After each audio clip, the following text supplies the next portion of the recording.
रात के ठीक 2:13 थे। कोकण की एक पुरानी हवेली में अभिजीत नाम का एक युवक अकेला बैठा था। उसके सामने काला कपड़ा, सरसों की तेल का दीपक और एक अजीब सा आईना रखा हुआ था। पिछले 6 महीनों से वो छाया पुरुष साधना कर रहा था। शुरुआत में उसे ये सब सिर्फ रहस्यमयी और रोमांचक लगता था। अगर साधना पूरी हो गई तो मुझे अदृश्य शक्तियां मिल जाएंगी, ये बात उसके दिमाग में हर समय घूमती रहती थी। उस रात उसने फिर से मंत्र जाप शुरू किया। कमरे में सिर्फ एक दीपक की धीमी लौ जल रही थी। बाहर तेज बारिश हो रही थी। जैसे जैसे उसका मंत्र जाप बढ़ता गया, वैसे वैसे कमरे का माहौल बदलने लगा। पहले उसे लगा जैसे कोई उसके पीछे चल रहा हो। टक टक टक। वो रुक गया। आवाज भी रुक गई। उसने फिर आंखें बंद की और मंत्र पढ़ना शुरू किया। और अचानक आईने में उसे अपने पीछे एक काली आकृति दिखाई दी। पूरी काली। कोई चेहरा नहीं, कोई आंखें नहीं, बस धुएं जैसी खड़ी एक परछाई। अभिजीत डरकर तुरंत पीछे मुड़ा, लेकिन वहां कोई नहीं था। उसका दिल जोर जोर से धड़क रहा था। ये सिर्फ मेरा भ्रम है, वो खुद को समझाने लगा। लेकिन अगली ही पल आईने पर अंदर से किसी के नाखून रगड़ने जैसी आवाज आने लगी। खर्र। डर के मारे उसने आईना नीचे गिरा दिया। आईना टूट गया और अचानक कमरे में फुसफुसाहट शुरू हो गई। अभिजीत, अभिजीत।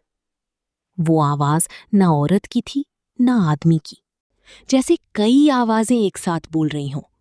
दीपक अचानक बुझ गया। पूरा कमरा अंधेरे में डूब गया। उसे महसूस हुआ कोई उसके कान के बिल्कुल पास खड़ा है। ठंडी सांस धीरे धीरे उसकी गर्दन पर। वो चीखते हुए उठा और दरवाजे की तरफ भागा, लेकिन दरवाजा अंदर से बंद हो चुका था। धड़ाम। उसने पूरी ताकत से दरवाजा खींचा।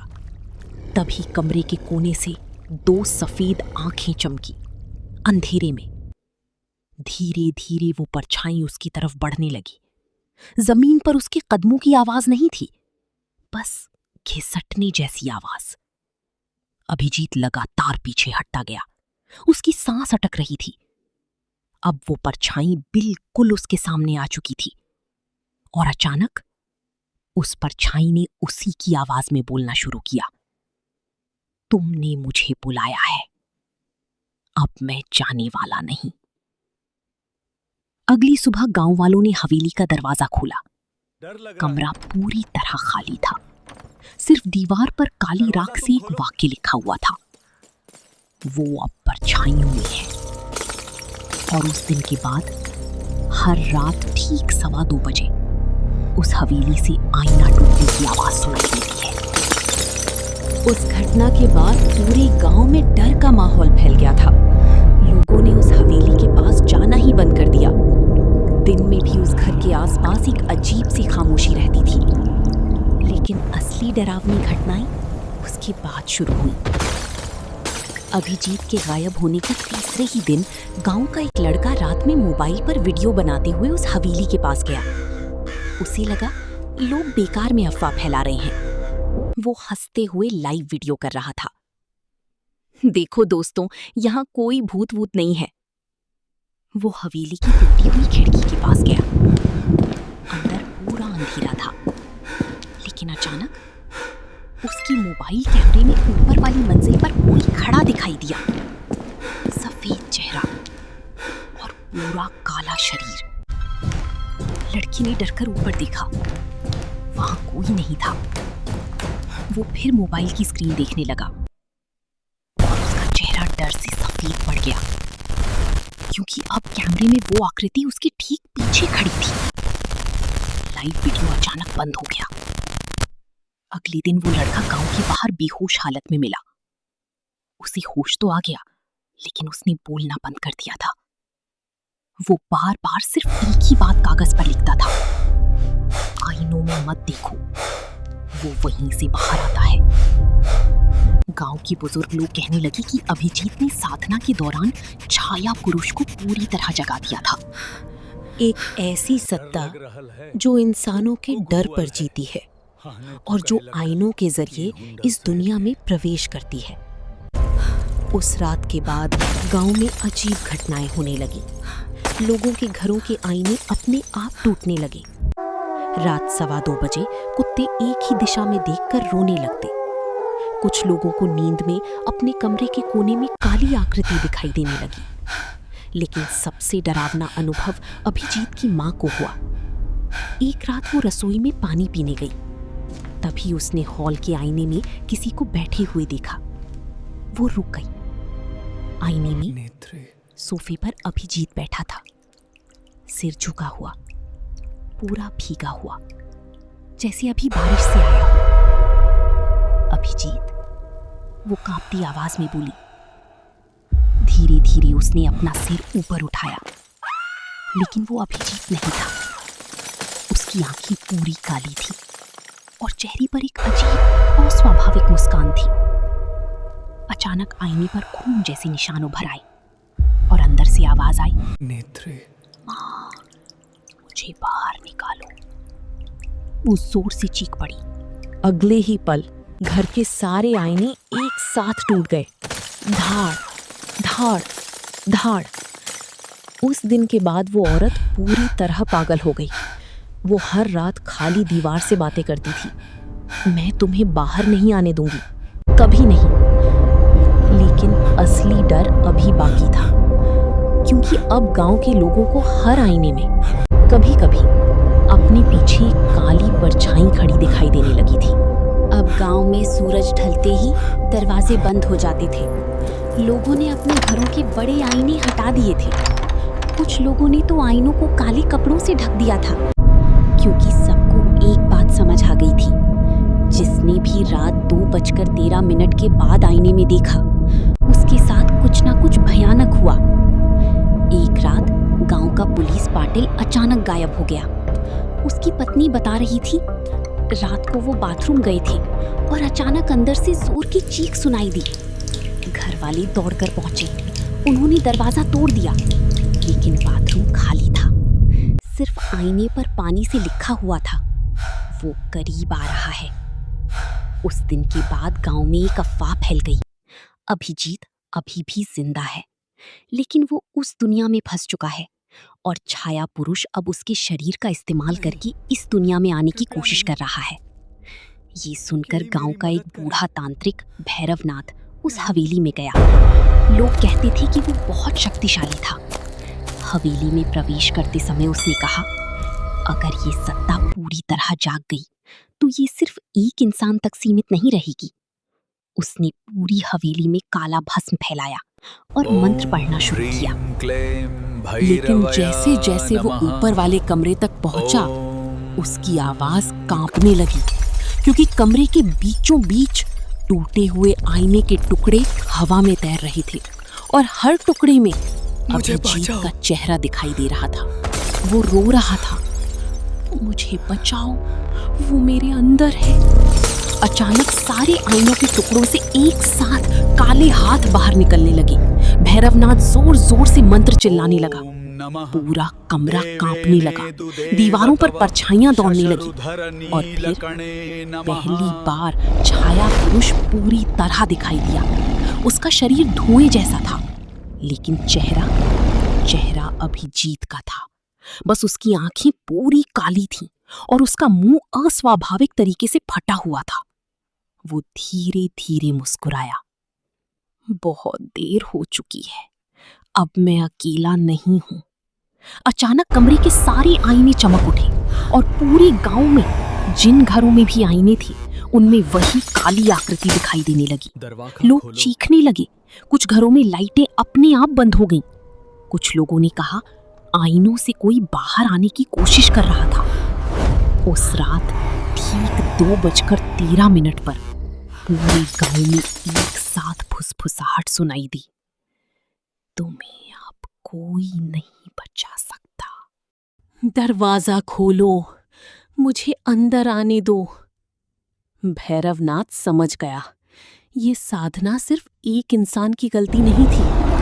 अभिजीत ने साधना के दौरान एक दरवाजा खोल दिया था और वो दरवाजा अब धीरे धीरे बड़ा होता जा रहा था। आखिरी कोशिश के तौर पर वो मुख्य आईने के सामने बैठ गया। उसने अपना हाथ काटकर खून से जमीन पर एक चिन्ह बनाया और जोर जोर से मंत्र पढ़ने लगा। अचानक आईने से हजारों आवाजें चीखने लगीं। रुको! कमरे का तापमान अचानक बर्फ जैसा ठंडा हो गया और फिर आईने से एक हाथ बाहर निकला। वो इंसानी नहीं था, लंबा, काला और पूरी तरह जला हुआ। उस हाथ ने भैरवनाथ का गला पकड़ लिया। वो हवा में उठ गया। उसकी आंखें डर से फैल गईं और मरने से पहले उसने सिर्फ एक बात चिल्लाई, आईने तोड़ दो, नहीं तो वो हर जगह फैल जाएगा। अगली सुबह गांव में एक भी आईना बाकी नहीं था। लोगों ने सारे आईने जला दिए थे। लेकिन एक छोटी लड़की ने अपनी मां से धीरे से कहा, मां, आईना ना भी हो तो चलेगा, अब वो परछाइयों में भी दिखाई देता है। उस छोटी लड़की का नाम गौरी था। वो सिर्फ 7 साल की थी, लेकिन उस रात के बाद वो अजीब बातें करने लगी थी। वो घर के कोने की तरफ देखकर हंसती रहती, खाली जगह से फुसफुसाकर बातें करती और रात में नींद से उठकर एक दिशा में उंगली दिखाते हुए कहती, वो खड़ा है। शुरुआत में उसके माता पिता को लगा कि वो डर गई होगी। वहाँ कौन है? लेकिन एक रात गौरी की माँ अचानक जाग गई, क्योंकि घर में किसी की धीरे धीरे चलने की आवाज आ रही थी। टक टक टक। उसने घड़ी की तरफ देखा। 2:13। उसका गला सूख गया। वो धीरे धीरे बेडरूम से बाहर आई और उसका खून जम गया। गौरी हॉल में खड़ी थी, दीवार की तरफ मुंह करके, पूरी तरह शांत। गौरी, वो धीरे धीरे उसके पास गई और तभी उसने देखा दीवार पर एक परछाई थी, लेकिन वो गौरी की नहीं थी, क्योंकि वो परछाई बहुत लंबी थी। उसके सिर पर अजीब सींग जैसी आकृति थी और सबसे डरावनी बात, गौरी बिल्कुल स्थिर खड़ी थी, लेकिन वो परछाई धीरे धीरे अपना सिर घुमा रही थी। मां चीख पड़ी। उसी पल घर की सारी लाइटें बंद हो गईं। पूरा घर अंधेरे में डूब गया और उस अंधेरे से वही आवाज सुनाई दी, मुझे नया दरवाजा मिल गया है। अगली सुबह गौरी गायब थी। घर के सारे दरवाजे अंदर से बंद थे, खिड़कियां भी बंद थीं, लेकिन लड़की कहीं नहीं थी। सिर्फ दीवार पर काली राख से एक चित्र बना हुआ था, एक बड़ा काला दरवाजा और उसके सामने खड़े कई परछाई जैसे लोग। अब पूरा गांव डर के साए में जी रहा था। लोगों ने रात में बाहर निकलना बंद कर दिया, लेकिन कुछ दिनों बाद एक और डरावनी बात सामने आई।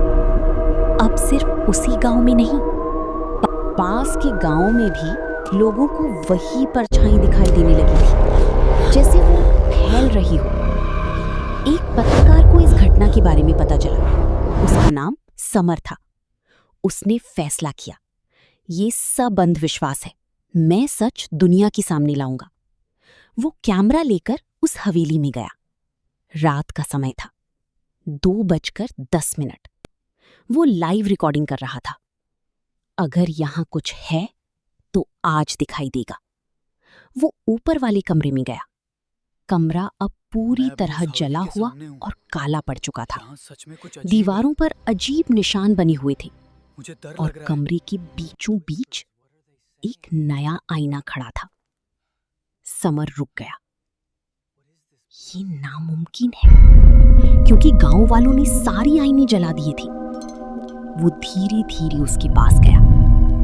आईने में उसका प्रतिबिंब दिखाई दे रहा था, लेकिन 1 सेकंड बाद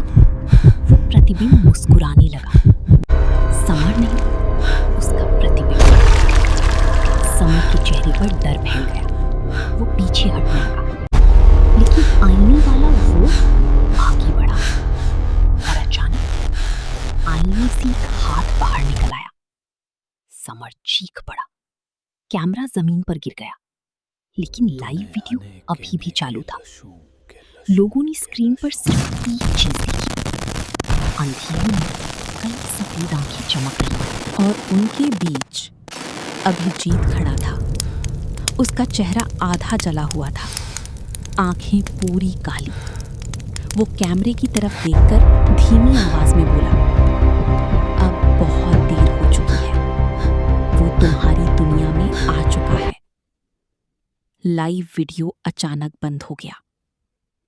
उस वीडियो के बाद हजारों लोगों ने एक ही दावा किया। वीडियो देखते समय कुछ सेकंड के लिए उन्हें अपनी स्क्रीन में अपने पीछे एक काली परछाई दिखाई दी थी। समर का वीडियो इंटरनेट पर आग की तरह फैल गया। लोग डर के मारे उसे बार बार देख रहे थे।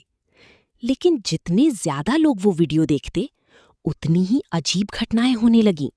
कुछ लोगों को रात में फुसफुसाहट सुनाई देने लगी। कुछ घरों में अचानक ठंड फैल जाती। कुछ लोगों ने तो यहाँ तक कहा, मोबाइल की स्क्रीन बंद होने के बाद भी उन्हें उसमें काली आकृति दिखाई देती थी। ये खबर सरकार तक पहुंच गई। उस हवेली को पूरी तरह सील कर दिया गया। लेकिन गांव का एक बूढ़ा साधु आखिरी सच बताकर गया। छाया पुरुष कोई शक्ति नहीं है, वो इंसानों के डर पर जीने वाली एक अंधेरी चेतना है। जितना तुम उसके बारे में सोचोगे, उतना ही वो तुम्हारे करीब आएगा। उसने गांव वालों से सिर्फ एक बात कही, ये साधना कभी मत करना। कुछ दरवाजे ऐसे होते हैं जो एक बार खुल जाएं तो फिर कभी बंद नहीं होते। उस रात गांव वालों ने मिलकर उस हवेली को आग लगा दी। आग की लपटें आसमान तक पहुंच गईं। अंदर से अजीब चीखें सुनाई दे रही थीं और आखिरी पल में ऊपर वाली खिड़की में अभिजीत दिखाई दिया। अब उसका चेहरा शांत था। उसने धीरे धीरे गांव वालों की तरफ देखा और अपने होंठ हिलाए, मेरी गलती दोबारा मत करना। अचानक पूरी हवेली ढह गई।